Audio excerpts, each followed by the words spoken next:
9월 20일 수요일 상암동 클래스 시작합니다. 전국에 비가 오고 있습니다. 늦은 오후부터는 해안 지역 중심으로 강하게 쏟아지는 곳도 있겠는데요. 이 비는 내일 오전까지 계속될 걸로 보입니다. 네, 오늘 마음 따뜻해지는 소식 하나 먼저 전해드리고 시작을 할게요. 예.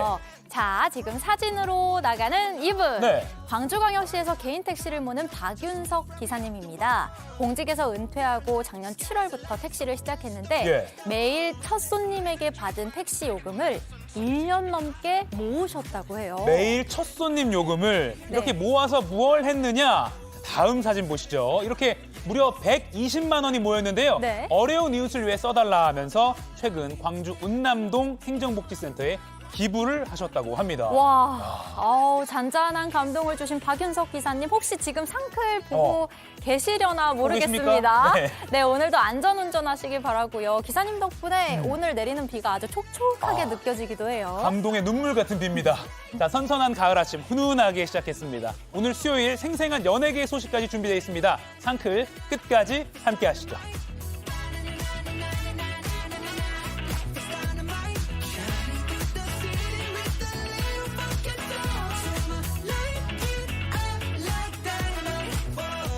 네, 훈훈한 생방송 상암동 클래스 유튜브 JTBC 뉴스 채널이나 네이버 뉴스 페이지에서도 실시간으로 함께 보실 수 있습니다. 도시락 이슈 이재승 기자, 김태인 기자 나왔습니다. 안녕하세요. 안녕하세요. 안녕하세요. 안녕하세요. 네. 네, 오늘 가을비가 내리는 수요일 아침입니다. 네네네. 오늘도 꼭 알아야 할 소식들 알기 쉽게 전해드리는 이재승 기자. 네. 첫 번째 이슈 뭘까요? 네, 첫 번째는요.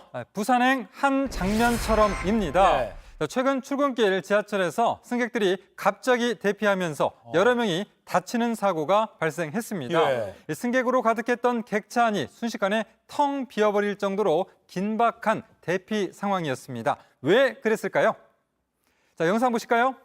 지난 6일 아침에 출근길 서울 지하철 2호선 전동차 안입니다. 예. 빼곡하게 서 있는 사람들 사이로 갑자기 한 남성이 파고들죠. 예, 예. 자, 검은 후드티에 마스크로 얼굴을 가린 이 남성, 거칠게 승객들을 밀치는 모습입니다. 예. 열차 안 사람들은 틈을 마구 파고든 아이고. 이 남성 때문에 굉장히 좀 우왕좌왕하는 모습이고요. 어이구. 자, 잠시 뒤 열차가 멈추고 문이 열리자 승객들이 우르르 쏟아져 나오면서 앞다퉈 도망치는 모습입니다. 네네. 열차를 기다리던 사람도 같이 도망치고 중간에 넘어지고 깔리는 사람도 보이는데요. 순식간에 열차는 텅 비어버리는 그런 상황으로 바뀌게 됩니다. 그 열차에서 좀비 피해서 도망가는 그 영화가 부산행이잖아요. 예, 예, 그래서 예. 지금 그렇죠. 피어들 그렇게 잡았는데 검은 옷에 지금 마스크 쓴 남성이 굉장히 거칠게 지금 승객들을 밀치고 막 나오거든요. 네. 막 뒤에 있는 사람들도 무슨 상황인지 모르지만 일단 막 피하는 모습도 보이고요. 네네. 아마 그렇습니다. 승객들이 혹시 흉기난동 아닌가 이러면서 놀라면서 그래서 도망친 것 같다 이런 분석도 나오죠. 네, 그렇습니다. 승객들 사이에 그 중앙 통로를 가로지른 남성이 흉기난동을 벌인 걸로 착각을 한 건데요. 아이고. 실제로 그럴 만한 게 영상에서 보기에도 얼굴은 마스크로 가리고 또 품 안에 뭔가 흉기를 들고 있는 것처럼 느껴지는 그런 모습도 조금 있습니다. 예. 또 최근에 신림동, 서현역 등 흉기 난동이 이어지고 유사 범죄만 60건 이상 반복되다 보니까 불안감이 높아지는 시민들이 낯선 사람의 이런 과격한 행동에 대해서 예민해진 그런 상태를 보이는 거죠. 그러니까요. 그러니까 몸, 얼굴 대부분 가린 채로 거칠게 움직이니까 네. 제가 저 자리에 있었어도 그냥 무조건 달리고 봤을 것 같아요. 그리고 멀리 있는 사람도 막 사람들이 일단 대피하니까 네네네. 뭐야 하면서 막 대피하는 거고. 네, 근데 또 문제는 순식간에 승객들이 이렇게 막 한꺼번에 대피를 하면서 다친 분들이 있었대요. 네, 그렇습니다. 이 깜짝 놀란 승객들이 도망치다가 넘어지고 또 깔리면서 결국 18명이 다쳤습니다. 네. 이 중에 5명은 갈비뼈가 부러지거나 치아에 금이 갈 정도의 아주 중상을 입었는데요. 그러네요. 승강장에 갑자기 인파가 몰리면서 열차가 6분 동안 멈춰서 있기도 해서 지금 저희가 서울 지하철 2호선 을지로 사가역인데 당시 시간이 오전 8시 22분대였으니까 한창 출근 시간대였습니다. 이 때문에 시민 불편도 굉장히 컸던 상황입니다. 예. 근데 도대체 저 남성은 네. 왜 저렇게 위협적인 행동을 한 아니, 건가요? 무슨 화가 난 것도 아니고 막 사람들을 밀쳐요. 네, 그렇습니다. 이 경찰은 CCTV 영상 등을 분석해서 이 검은 옷을 입은 남성의 동선을 역추적했습니다. 예. 그러면서 지난 18일에 거주지 인근에서 이 남성을 체포했습니다. 경찰의 이야기 들어보시죠. 네. 예. 특별한 목적 없이 단지 거기를 이제 헤쳐나가겠다는 그 생각만 가지고 승객들을 이렇게 강제적으로 밀치고 어떤 위협적인 행동들을 이렇게 한 겁니다. 네, 이 경찰은 폭행치상과 업무 방해 혐의로 남성을 입건을 했습니다. 또 정신병력은 없지만 진단이 필요해 보인다라고 설명을 했습니다. 와, 아니 뭐 실제 흉기 난동이 아니어서 일단 그건 다행인데 네. 많은 분들이 다쳤고 부상자도 네. 많이 나왔고요. 네.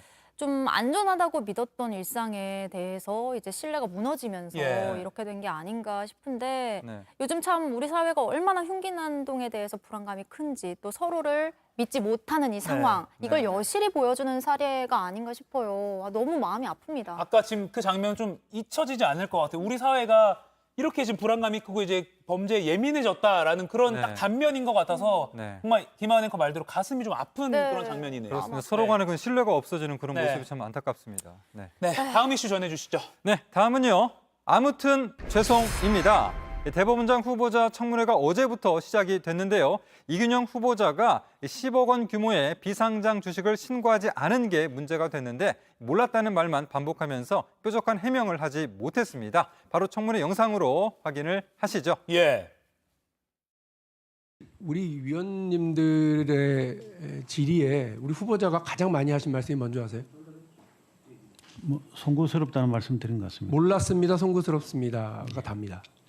네, 이번 청문회 최대 쟁점은 이균영 후보자의 재산 신고 누락이었습니다. 72억 원 재산 신고를 하면서 처가가 운영하는 회사에 10억 원 규모 비상장 주식 재산을 빠뜨린 점이 드러났기 때문인데요. 이 후보자는 법이 바뀌어서 신고해야 하는지 몰랐다는 기존의 해명을 반복을 했습니다. 10억입니다. 10억.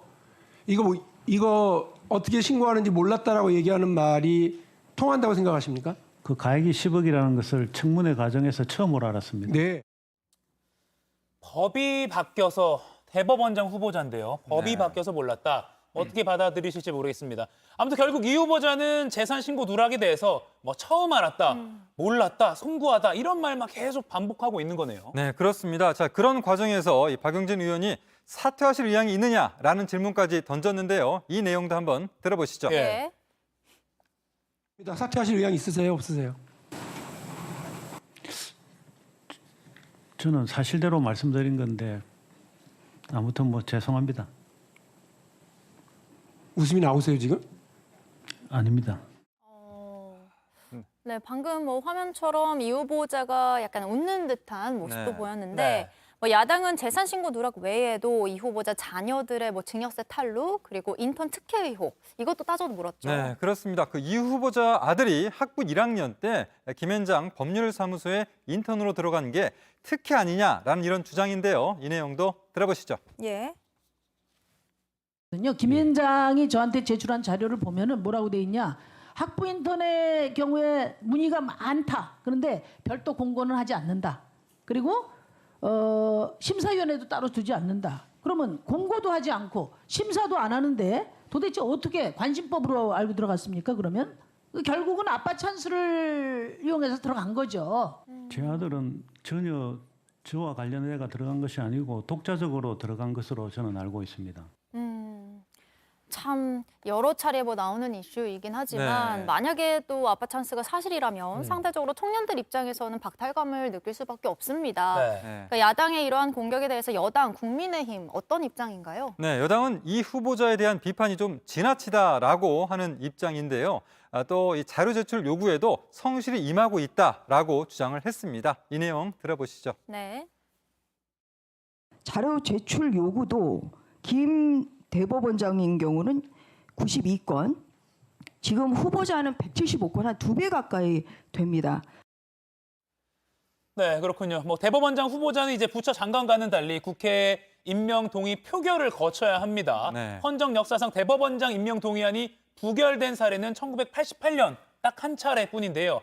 대법원장 후보 청문회는 오늘까지 이어집니다. 야당이 부적격 입장을 명확하게 사실상 밝힌 만큼 오늘 또 청문회에서 어떤 공방이 오갈지 어떤 의혹이 또 새롭게 드러날지 좀 더 지켜봐야 될 것 같습니다. 네. 자, 다음 이슈 전해주시죠. 네, 다음은 불길 속 뛰어든 슈퍼맨입니다. 네. 자, 경남 양산의 한 식당에서 큰 불이 났습니다. 식당 주인 60대 여성이 미처 빠져나오지 못했는데요.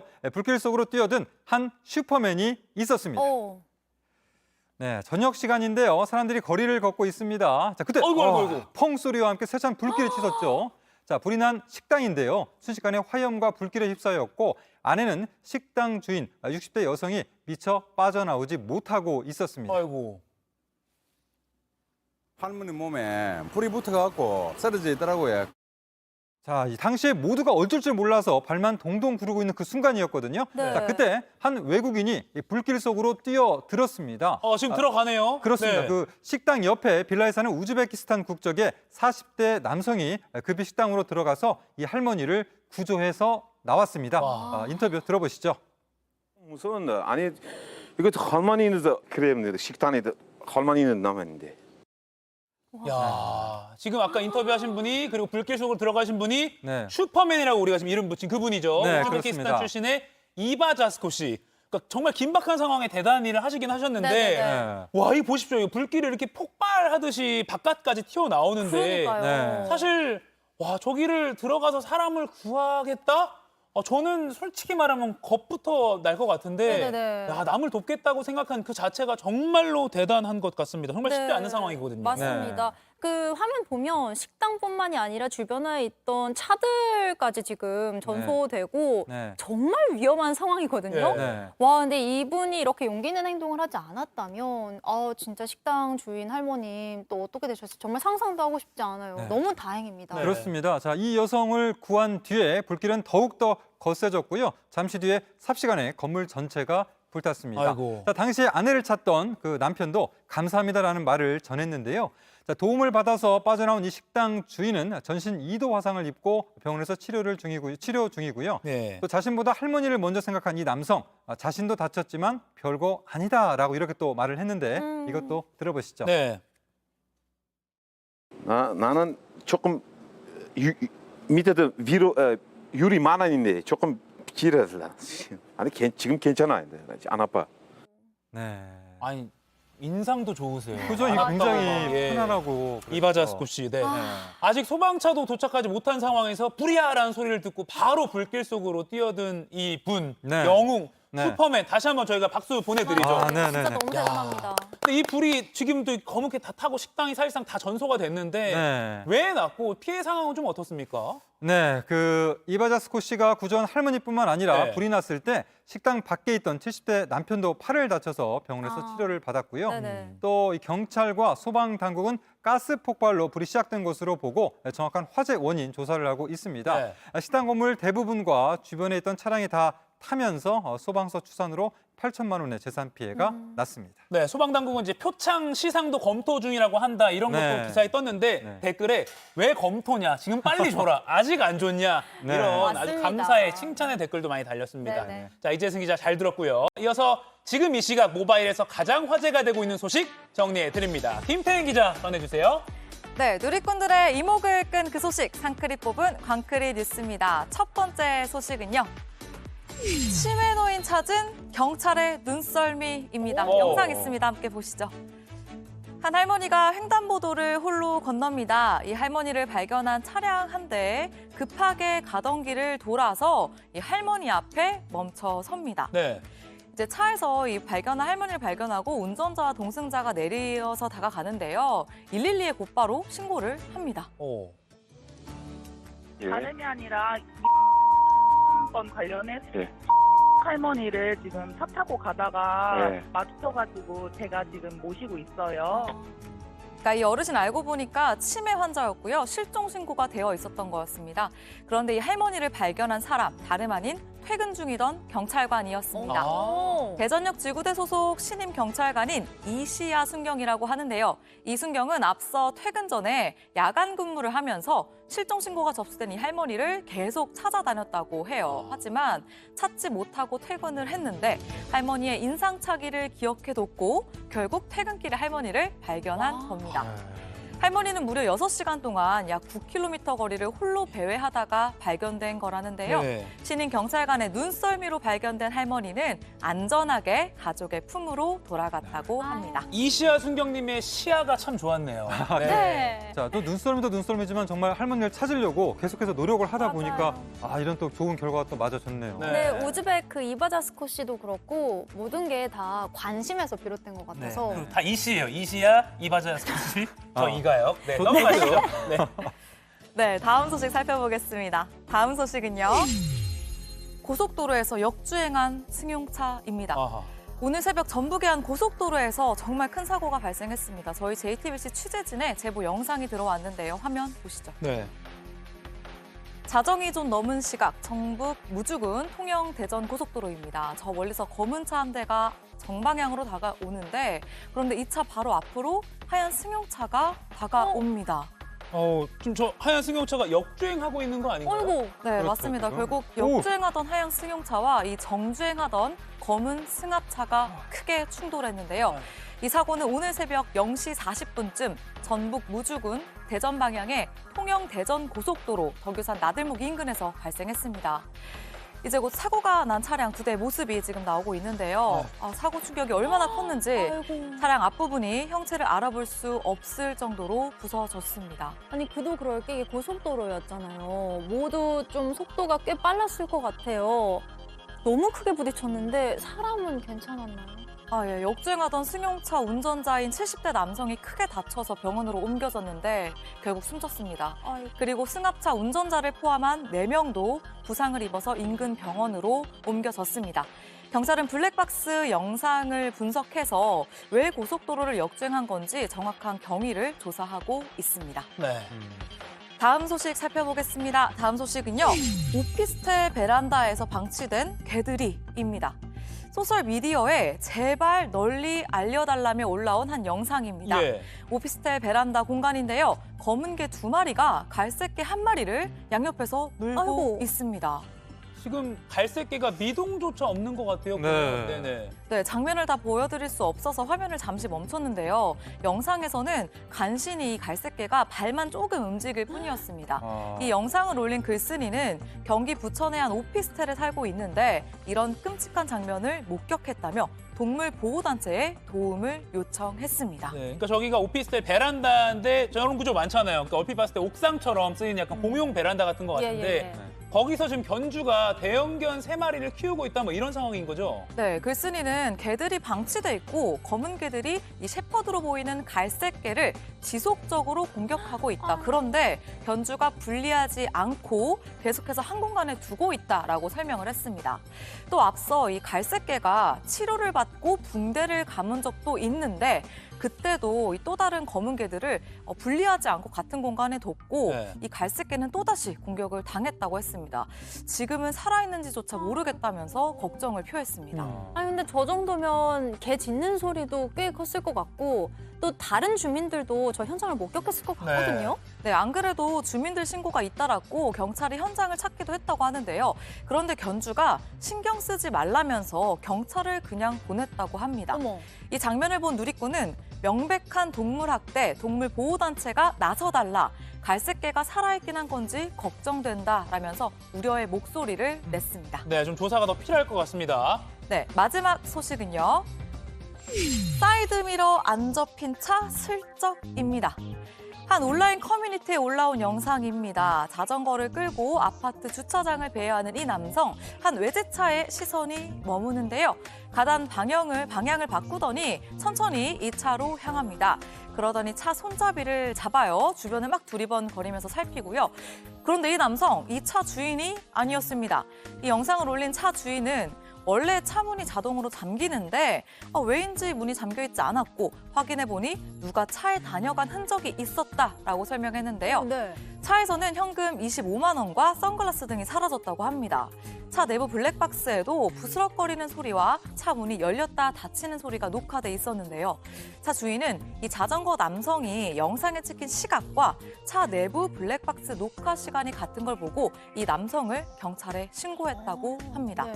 차 주인은 사이드미러가 잡혀있지 않은 걸 보고 차량을 탄 것 같다고 보고 있는데요. 누리꾼들은 사이드미러 안 접힌 거 보고 노린 듯 주차 후 차문 잘 잠겼는지 꼭 확인해야 한다라는 반응을 보였습니다. 오늘 준비한 소식은 여기까지입니다. 광크리 뉴스는 여러분의 사연과 소식을 기다리고 있습니다. 옆으로 지금 메일 주소와 전화 그리고 카톡 제보 채널 나가고 있으니까요. 언제든지 편하게 연락 주시면 좋겠습니다. 그럼 지금까지 상크리 뽑은 광크리 뉴스였습니다.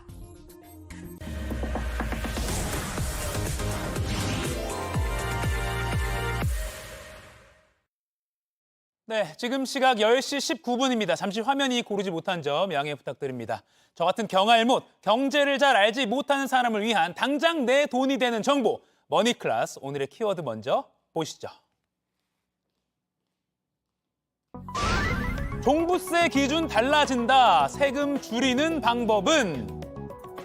자, 일정 금액 이상의 부동산을 가지고 있을 때 내는 세금, 종합부동산세, 줄여서 종부세라고 많이 하죠. 매년 12월에 내는데 정부가 올해부터 이 종부세를 내야 하는 기준을 높이기로 했습니다. 그만큼 세금을 안 내도 되는 사람이 늘어난다는 뜻이죠. 여기에 별도의 특례 신청을 하면 종부세를 더 줄일 수도 있다는데요. 달라진 종부세 기준은 뭔지, 특례 신청은 어떻게 하면 좋을지 전문가에게 들어보겠습니다.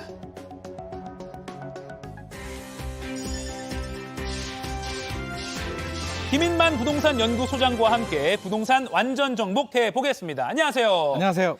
자, 부동산 관련된 세금 참 많은데 사실은 네네. 대부분의 분들이 그냥 날아오는 대로 내고 뭐 그러거든요. 네네, 맞습니다. 기본을 좀 정리해야 될 것 같습니다. 일단 종부세랑 재산세는 다른 거죠? 아, 다르죠. 네네네. 같은 보유세인데 네. 종류는 좀 다릅니다. 예. 보시면서 제가 하나씩 설명을 드릴 텐데요. 네. 세금이 좀 복잡합니다. 맞아요. 우리가 좀 너무 어려워하기도 하고요. 네. 알버트 아인슈타인이 또 세금은 어렵다고 이야기를 했다라고 그래요, 하는데 아인슈타인 님도. 네. 자, 세금은 일단 두 개로 나눠집니다. 거래세가 있고요. 보유세 이렇게 크게 두 개로 구분이 되고요. 예. 거래세는 느낌이 오시죠? 거래할 때 내는 세금입니다. 집을 살 때 취득세라는 세금을 한 번 내고요. 네. 팔 때는 양도소득세, 얼마 남았느냐에 대해서 양도소득세를 냅니다. 네. 거래세는 일회 세금입니다. 이벤트가 발생했을 때, 살 때, 팔 때 한 번씩 내는 세금이고요. 네. 보유세는 매년 1년에 한 번씩 나옵니다. 재산세, 종합부동산세 두 가지가 있는데 재산세는 그냥 항상 내야 되는 세금입니다. 뭐 네. 금액이 크든 작든 항상 부과가 되고요. 예. 종합부동산세는 고가 부동산에 대해서만 부과하기 때문에 부자세금이다라는 별명을 가지고 있습니다. 그렇군요. 그러니까 재산세는 뭐 집뿐만 아니라 지금 그림도 나오죠. 뭐 그렇죠. 항공기나 선박 이런 항공기, 것도. 선박 모든 재산을 가지고 있으면 다 내는 거고요. 네. 종합부동산세는 땅, 토지하고요. 주택만. 그러니까 건축물에 대해서는 나오지 않고 땅하고 주택, 아파트, 주택만 나오게 됩니다. 네. 그럼 재산세처럼 종부세 그 납부 기준이 되는 그 몇 월, 며칠 요 기준이 있죠. 시점이 있죠. 시점이 굉장히 중요합니다. 네네. 이게 매년 부과한다고 했잖아요. 네. 그러면 어느 시점에 주택을 가지고 있는 사람이 내야 되느냐가 네. 굉장히 중요한데요. 6월 1일입니다. 6월. 재산세도 6월 1일, 종합부동산세도 6월 1일이고요. 기준일은 6월 1일, 재산세는 7월, 9월 나눠서 내고요. 예. 종합부동산세는 12월에 내는데 6월 1일이 굉장히 중요하잖아요. 6월 1일 기준으로 소유권을 가지고 있는 사람이 이게 보유세를 내야 되거든요. 예. 그러니까 현장에서는 이런 일이 발생합니다. 6월 1일 이전에 팔아버리게 되면 소유권은 결국에는 집주인 입장에서는 6월 1일 이전에 파는 게 유리하겠죠. 그렇죠. 한 5월 말쯤에 처분해버리는 게. 5월 말에 처분하면 산 사람이 세금을 내야 되기 때문에 나는 세금을 안 내도 되고요. 네. 6월 1일 이후로 넘어가게 되면 산 사람은 집주인이 올해 세금을 대신 내주는 겁니다. 파는 매도인이 대신 내주기 때문에 서로 6월 1일 집주인이 안 되려고 소유권을 안 가지려고 팽팽한 줄다리기를 합니다. 그럼 약간 뭐 며칠 늦춰지거나 그러면 뭐 집값을 좀 얹어주고 뭐 이런 경우도 있는 건가요? 그런 경우들도 있고요. 서로 줄다리기 하는 거죠. 아, 나는 양보 못한다. 네가 양보해라. 그러면 급한 사람이 결국에는 또 양보도 하게 되고 여러 가지 경우가 있습니다. 그게도 6월 1일 기억해야겠네요. 네네.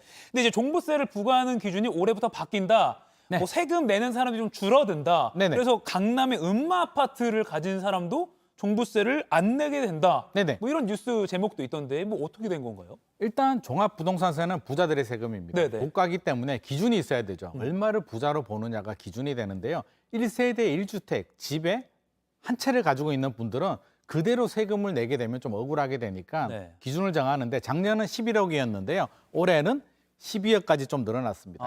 공시가격이 12억 원 아래면 종부세 대상이 아니고요. 네. 12억 원 넘어가면 넘어가는 부분에 대해서만 과세를 합니다. 네. 집을 여러 채 가지고 있는 분들은 6억에서 9억으로 좀 늘어났고요. 네. 그러면 여기서 또 논란이 되는 게 1세대 1주택인데 부부 공동명의, 네. 사이좋게 부부가 가지고 있습니다. 그런 경우는 어떻게 되냐면 작년까지는 12억 원 똑같았는데요. 예. 올해는 19억까지 각각 9억, 9억씩 해서 19억까지 공제가 됩니다. 18억까지. 18억까지 9 더하기 공제가 9는 됩니다. 18이네요. 그렇죠. 네. 18억까지 공제가 됩니다. 실망할 뻔했습니다. 9 더하기 그렇죠. 9는 18. 9 더하기 9. 제가 산수가 좀 약합니다. 네네네. 18억까지 공제가 되기 때문에 예. 이게 굉장히 중요한 기준이죠. 네. 18억 공시가격이 이하가 되면 종합부동산세 세금을 내지 않습니다. 대치동에 유명한 아파트가 있죠. 음마 아파트가 있는데 작년에 공시가격이 한 20억이 넘었거든요. 예. 작년에는 종부세를 냈는데 올해는 공시가격이 15억 원으로 내려왔습니다. 부부 공동명의 기준 18억이라고 했죠.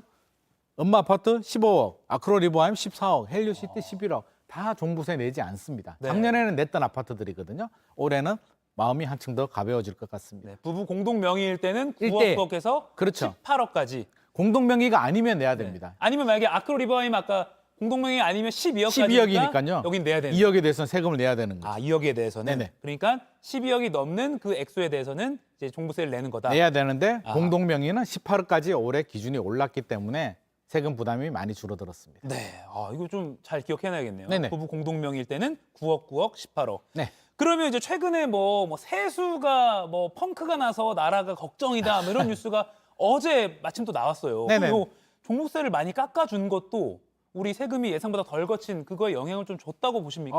영향이 있죠. 없다라고 볼 수 없습니다. 작년에 종부세로 국가에서 세금을 거둔 세금이 네. 6조 8천억 정도 되거든요. 근데 올해는 2조 원 정도로 줄어든다고 합니다. 4조 8천억 정도, 종합부동산세만 4조 8천억이 작년보다 세수가 줄어들게 되니까 네. 이게 누적이 되면 거래도 줄어드니까 양도세도 줄었고요. 취득세도 줄었고 부동산 관련된 세금도 많이 줄고 네. 법인세도 줄고 지금 세금이 많이 주니까 세수 부족의 논란이 있는데 또 한편에서는 야, 1주택 가지고 있는데 이렇게 세금 줄여주는 게 정상 아니냐. 과열이 됐을 때 부과한 세금이니까 줄이는 게 정상이다. 이런 반대의 논리들도 있기 때문에 네. 사실 정답은 없는 것 같습니다. 사실 세금 두고는 뭐 각자가 처한 환경에 따라서 맞습니다. 너무 심하다, 이 정도 내야 된다 그런 네네. 주장이 다 다르죠. 네네. 자, 그럼 다시 정리를 하면 1세대 1주택자 기준으로 공시 가격이 12억까지는 이제 종부세를 안 내고요. 근데 부부 맞습니다. 공동명의일 때는 9억, 9억에서 18억까지는 안 낸다까지 정리를 했습니다. 네네. 그런데 또 경우에 따라서는 뭐 추가로 뭘 특례를 신청하고 그러면 더 또 종부세를 깎아줄 수 있다고요. 맞습니다. 네네. 이게 이제 키포인트인데요. 신청을 하게 되면 빼주는 경우가 있습니다. 네. 합산 배제를 해주는 경우들도 있고요. 특례 신청이 있는데 우리가 이 부분에 대해서도 좀 알아봐야 될 것 네. 같습니다. 이게 기간이 정해져 있습니다. 9월 16일부터 다음 달 4일까지가 신청일이기 때문에 네네. 놓치면 안 되고요. 좀 알아봐야 되는데 네. 종부세는 합쳐서 종합부동산세를 계산합니다. 예. 1세대 1주택자는 하나밖에 없으니까 합칠 게 없지만 여러 개를 가지고 있는 분들은 합치거든요. 예. 합치는데 합치는 게 좀 과하다. 이거는 안 합치는 게 좋을 것 같아라고 해서 합산 배제라고 하는데 빼주는 게 있습니다. 네. 그 빼주는 게 뭐냐고 한번 보면은요. 임대주택. 임대주택까지 합하는 건 너무 과하다라고 해서 임대주택 빼주고요. 네. 삼원용 주택, 뭐 직원들이 사는 기숙사, 또 건설회사들이 아파트 지으려고 땅을 사뒀습니다. 그 네. 땅에 대해서도 이렇게 합쳐서 부과하는 거는 너무 과하다. 공급이 줄어들 수도 있기 때문에 이런 부동산에 대해서는 신청을 하게 되면 합산 배제를 해서 아하. 빼고 별도로 계산을 하게 됩니다. 그러니까 뭐 땅이나 뭐 주택 이런 거 많이 갖고 계신 분들은 원래 다 이렇게 합산을 해서 종부세를 그렇죠. 매기는데 네네. 요런 임대주택, 뭐 기숙사용 아니면 건설용 주택 건설용 토지 같은 거는 빼준다. 그렇죠. 아무래도 아하. 좀 이해가 되고 네. 합리적인 뭐 타당한 이유가 있기 네. 때문에 좀 빼줍니다. 네, 말 신청을 해야 그대로 됩니다. 합산 배제. 네네. 그다음에 이제 과세 특례라는 것도 있다고 들었어요. 과세 특례가 있는데 이게 또 논란이 됩니다. 예. 자, 부부 공동명의거나 일시적 2주택이거나 상속받은 주택은 특례 신청을 하게 되면 예. 1세대 1주택으로 간주해 줍니다. 집 하나 있는 거로. 아까 집 하나 있으면 12억 원까지 공제를 해준다라고 했잖아요. 예. 그 집 하나 있는 거로. 사실 부부 공동명의나 일시적 2주택은 뭐 2주택이거나 부부 공동명의는 각각으로 보기 때문에 네. 1세대 1주택으로 인정해주는 이 신청을 하는 게 유리할 수도 있고요. 네. 안 하는 게 유리할 수도 있습니다. 그러니까 지금 하는 게 유리할 수도 있고 안 하는 게 유리할 수도 있다라고 말하신 그 부분이 또 헷갈리는 분들이 많아요. 맞아요. 그러니까 이제 제가 알기로는 엄청 비싼 뭐 서초동에 뭐 어디 그런 아파트 같은 경우에는 네네.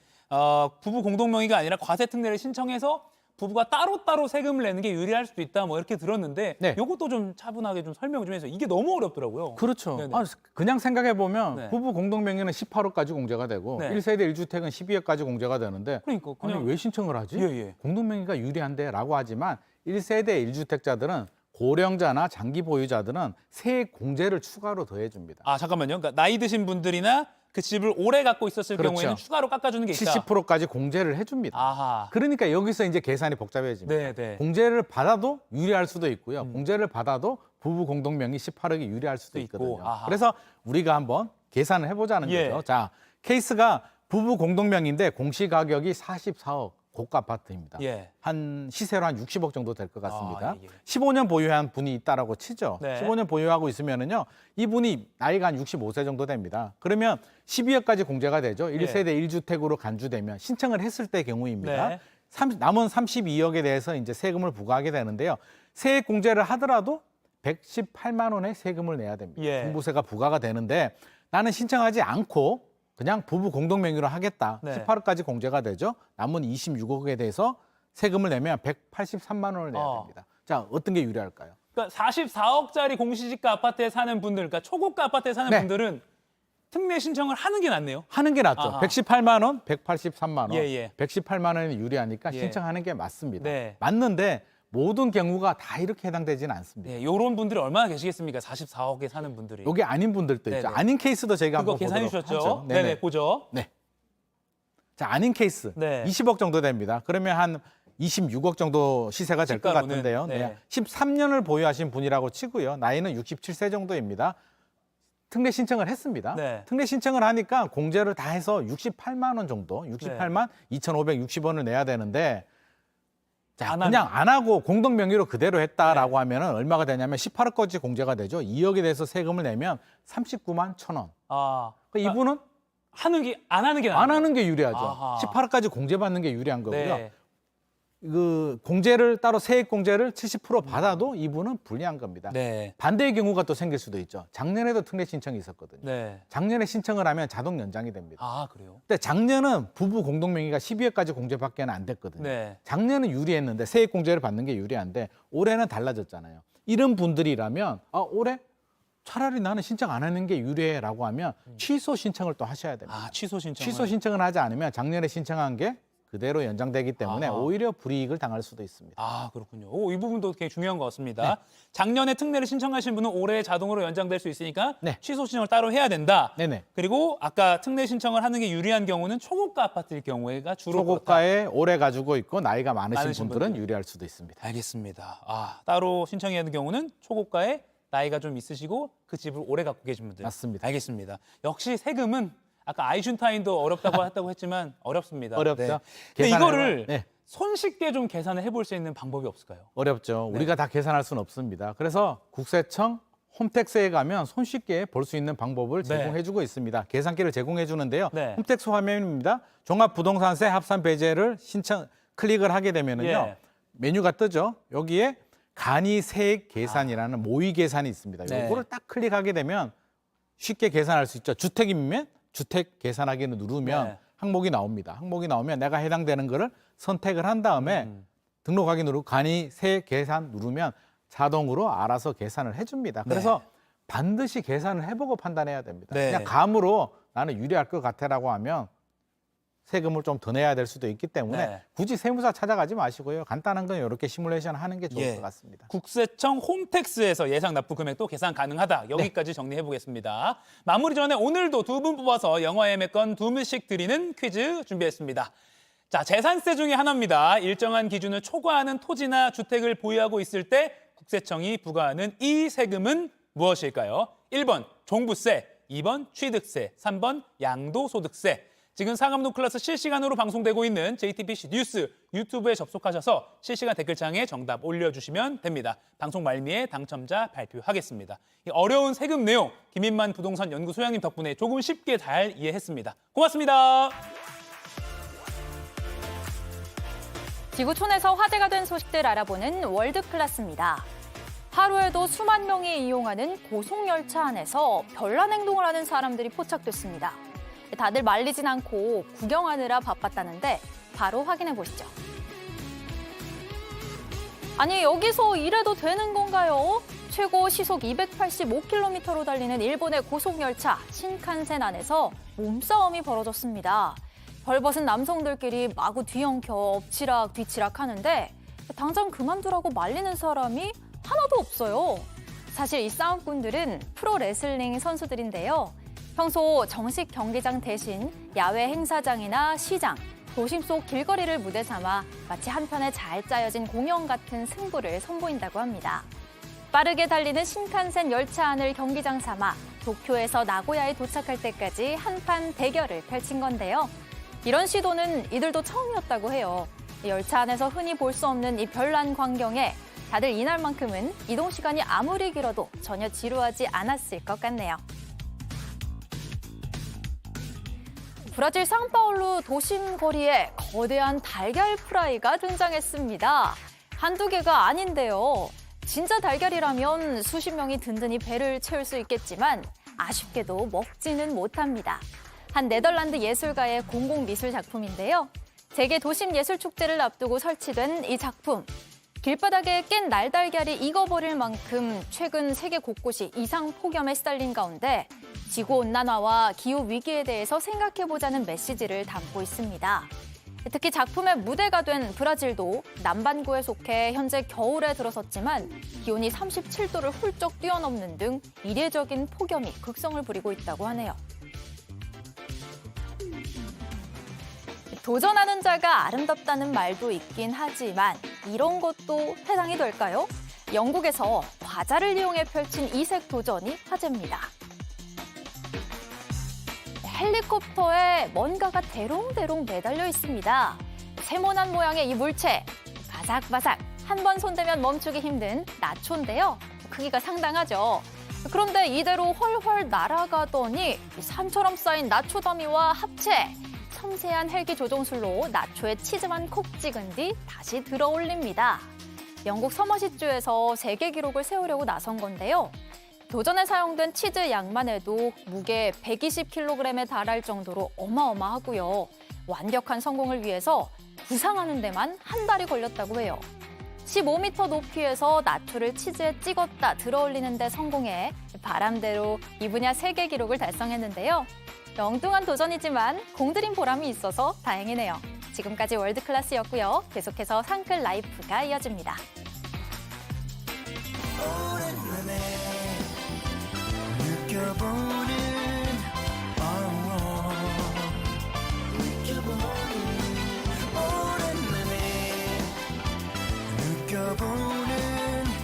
이런 기분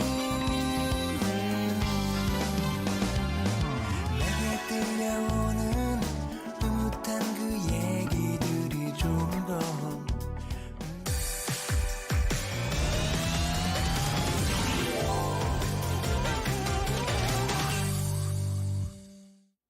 상클 라이프 시간입니다. 매주 수요일엔 국내 최고의 연예 전문 기자들이 연예계 뜨거운 이슈들 정리해드립니다. 자, 오늘은 JTBC 엔터뉴스 팀의 박정선 기자 나왔습니다. 안녕하세요. 안녕하세요. 안녕하세요. 자, 첫 번째 소식은 준비된 영상으로 먼저 보겠습니다.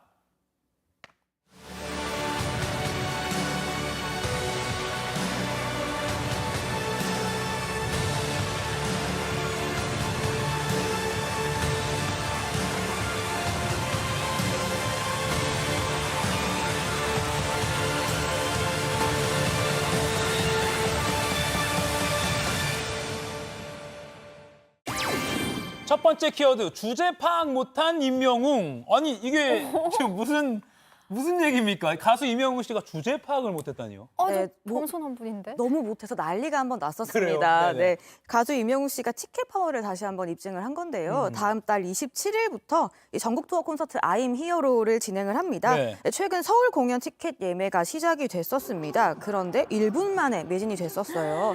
당연히 와. 티켓팅에 실패한 분들도 정말 많았고요. 이 표를 구하기가 그야말로 하늘의 별 따기 라는 말이 과언이 아닐 정도였습니다. 네. 그래서 팬분들이 도대체 임영웅 씨 주제 파악 언제 할 거냐라는 반응을 내놨습니다. 그러니까 제발 주제 파악을 좀 하고 좀 더 큰 곳에서 공연을 해달라는 이야기입니다. 그러니까 좀 애정 담긴 요구사항이 언제까지 언제까지 체조 경기장에서 할 거야? 언제까지 호남평에 안 갈 거야? 뭐 이거잖아요. 맞습니다. 네네네. 네, 이 말이 이번에 처음 나온 이야기는 아니고요. 평소에 이런 말 좀 많이 들었다고 해요. 네. 근데 하지만 임영웅 씨는 아직 더 큰 공연장에서 콘서트를 열기엔 모자란 것 같다며 겸손한 입장을 내놨습니다. 언제까지 겸손할 거야? 그러니까요. 맞아요. 네, 지난번에 앙코르 콘서트는 그 서울 고척 스카이 돔에서 했었는데요. 그러니까 이번에 좀 상대적으로 좀 작은 규모의 올림픽 체조 경기장을 선택했습니다. 그러니까 더욱 좋은 음향으로 양질의 무대를 선물하기 위한 결단으로 보입니다.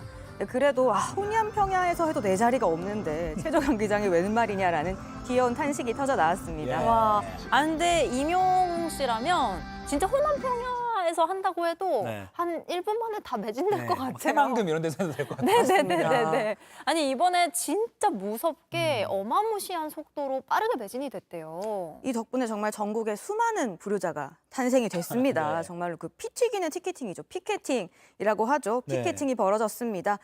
이 전쟁에서 티켓을 손에 넣지 못한 이 전국의 아들, 딸들의 숫자가 제가 볼 땐 최소한 몇십만 명은 되는 것 같거든요. 저 또한 그 중에 한 명이고요.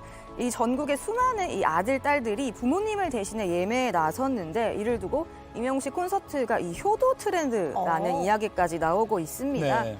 당연히 예매 당일 이 사이트가 서버가 완전 목통이 됐었습니다. 네. 티켓 오픈 1분 만에 해당 사이트의 트래픽이 역대 최대치인 약 370만을 기록했습니다. 6회차의 공연이었는데요. 전석 매진을 기록했고요. 네. 6회 공연을 한다는 건 참 쉬운 일이 아닙니다. 아주 그냥 임영웅 씨가 몸을 갈아 넣어서 만든 공연이 될 것 같습니다. 총 9만 명의 팬들을 만날 예정입니다.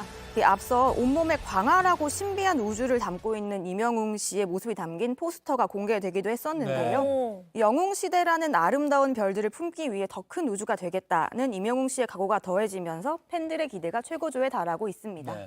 아까 효도 트렌드라고 설명해 주셨는데 꼭 부모님 위해서가 아니라 2030 세대도 이 임영웅 씨의 팬들이 워낙 많아서 네. 정말 피켓팅 그 자체입니다. 맞아요. 임영웅 씨가 최근에 한 예능 프로에 출연했는데 이것도 뭐 올 한 해 최고 시청률을 기록했다 와. 이런 소식도 있더라고요. 그러니까 역시 임영웅 씨가 흥행 보증 수표다라고 하는 말이 과언이 아닌데 콘서트가 아직 한 달 좀 넘게 남았지만 어떤 무대가 좀 펼쳐질지 좀 조금만 좀 설명해 주시죠.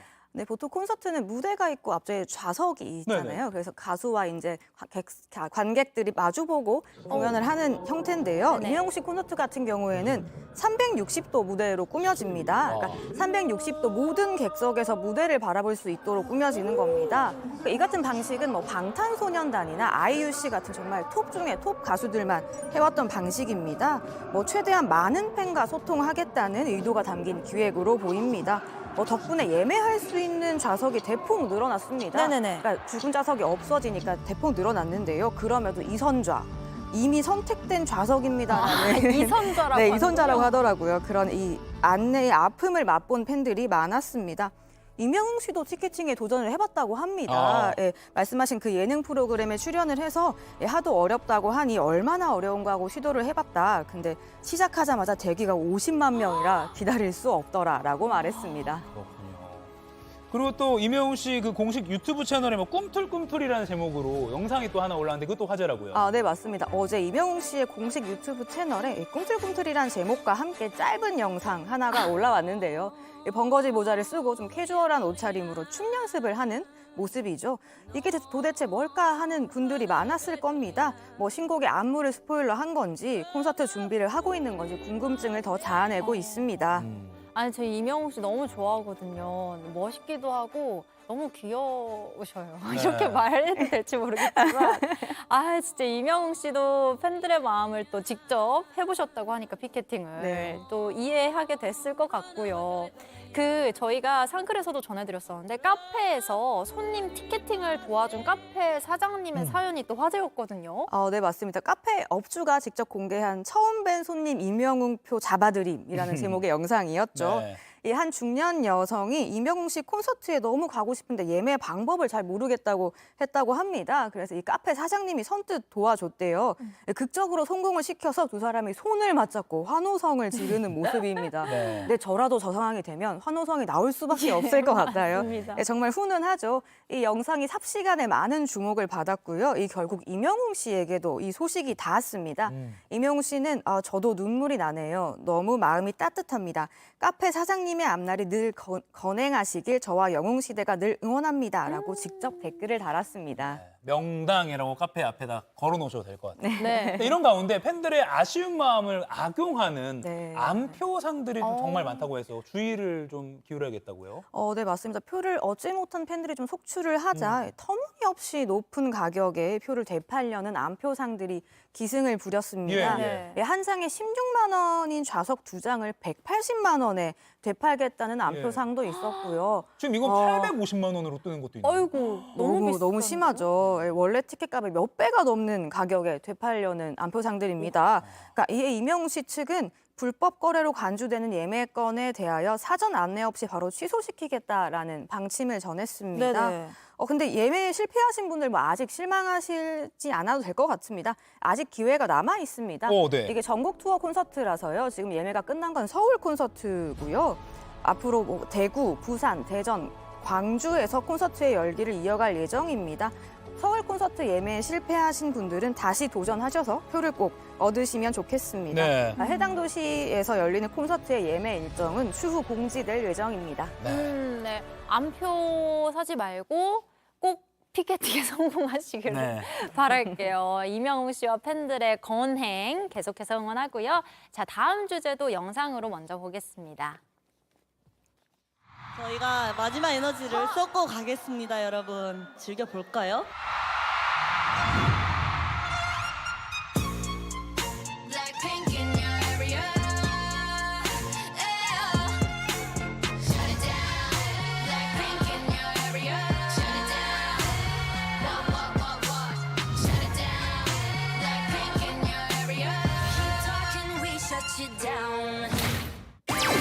두 번째 키워드, 월드클래스 블랙핑크 월드 투어 마침표 찍다. 네, 이번에도 콘서트 소식인데요.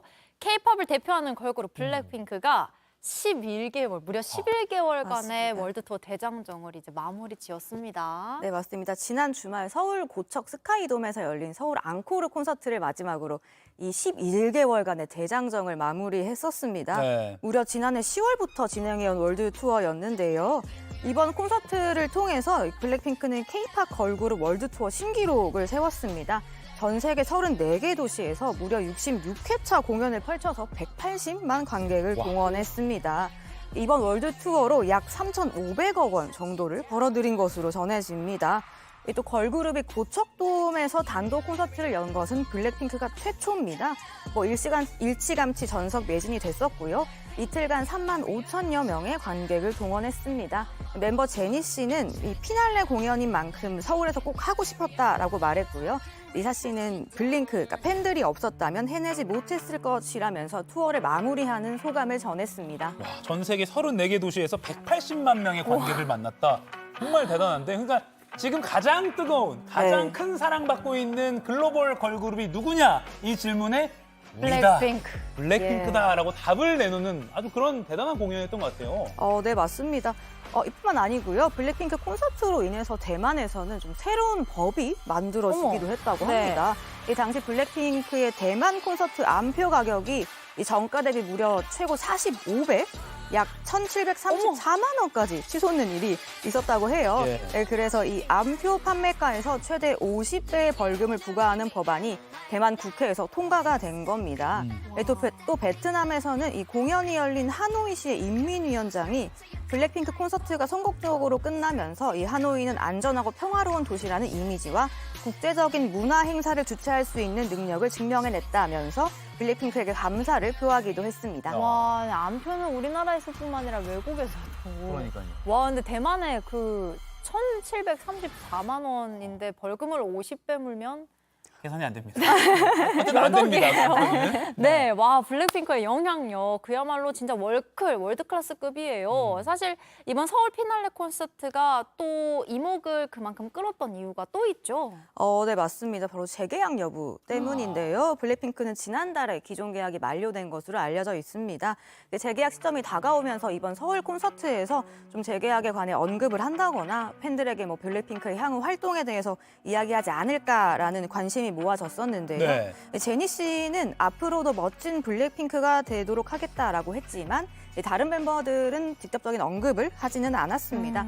특히 이 재계약 여부가 불투명하다고 알려진 리사 씨는 저의 20대를 함께 빛내주셔서 감사드린다는 뭔가 의미심장한 말을 했습니다. 네. 뭐 해석에 따라서는 팬들에게 좀 작별 인사를 한 게 아니냐라는 이야기도 나오고 있습니다. 리사 씨의 경우에는 그 해외 에이전시로부터 500억 원의 계약금을 제시받았다라고 알려진 그런 설이 돌았던 멤버입니다. 뭐 이와 관련한 공식적인 발표는 나오지 않고 있고요.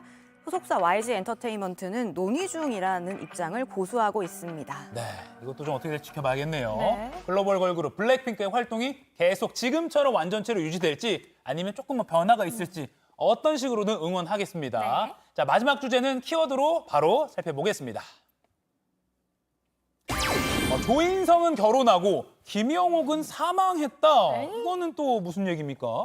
정말 그야말로 갑툭 튀죠. 네. 갑자기 툭 튀어나온 가짜 뉴스입니다. 먼저 최근에 배우 조인성 씨가 그 박선영 전 SBS 아나운서와 결혼을 한다는 결혼설이 그러니까 이른바 찌라시로 돌았었습니다. 네네. 저도 그 해당 글을 좀 지인에게 받아봤었는데요. 아무런 뭐 설명이나 근거가 없었고요. 그냥 조인성, 박선영 결혼 이렇게 적힌 한 줄이 전부였었습니다. 저도 처음에 받아보고는 조금 터무니없다고 생각을 했었는데 그럼에도 난리가 났었습니다. 이 양측 소속사는 사실무근이라면서 이 즉각 결혼설을 부인을 했습니다.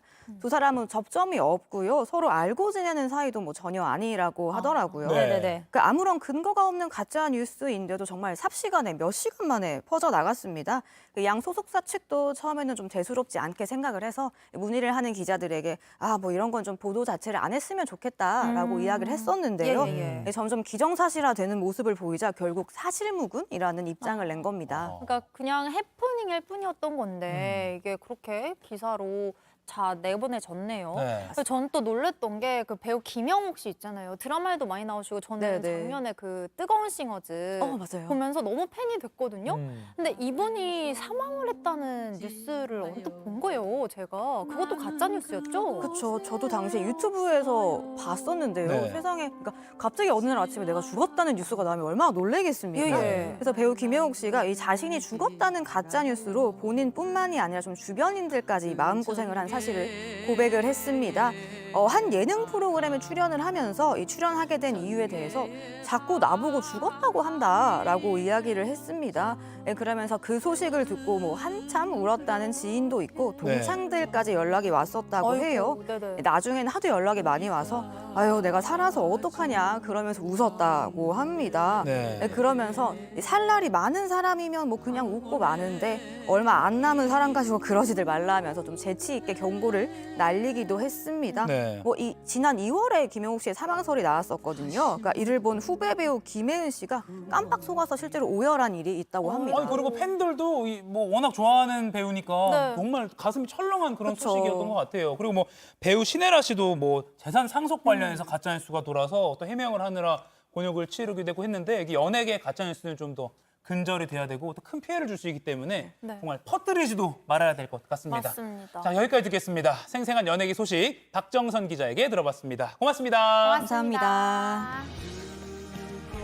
네, 오늘 머니클래스 퀴즈 정답은 1번 종부세였습니다. 네, 오늘 당첨되신 두 분 자막으로 나갑니다. 오늘은 이정은님, 문봉휘님 두 분 축하드리고요. 저희 상클 공식 이메일로 선물 받으실 주소 남겨주시기 바랍니다. 네, 저희는 내일 아침 10시에 다시 찾아뵙겠습니다. 내일도 상클 하실 거죠?